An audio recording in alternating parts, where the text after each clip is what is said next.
Corporate సంస్థలు లాభాపేక్షతో పనిచేయడాన్ని పక్కకు పెడితే ఆ సంస్థలకు సోషల్ రెస్పాన్సిబిలిటీ ఉండాలి. ఈ సంస్థలు సమాజానికి ఏదో రకంగా ప్రోత్సాహకాన్ని అందించాలి, సమాజ అభివృద్ధికి తోడ్పడాలి, దేశ పురోగతిలో భాగమవ్వాలి.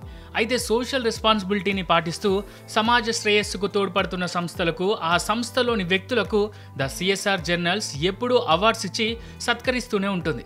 ఇప్పుడు కూడా అదే చేసింది. అయితే ఈ అవార్డ్స్లో ఈసారి మెగా కోడలు ఉపాసనకు కూడా ప్రతిష్టాత్మక అవార్డు రావడం ఇప్పుడు తెలుగు 2 స్టేట్స్లో హాట్ టాపిక్ అవుతోంది.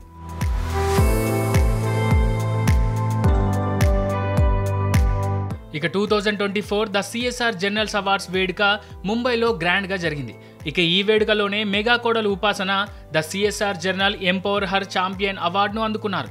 తన సోషల్ మీడియా వేదికగా ఇందుకు సంబంధించిన ఫోటోలను పంచుకున్నారు. దాంతోపాటే అపోలో ఫౌండేషన్లో తనతో పనిచేసే టీం అందరి కష్టమే ఈ ఫలితం అంటూ ఈ అవార్డును వారికి డెడికేట్ చేస్తున్నట్టు రాసుకొచ్చారు ఉపాసన.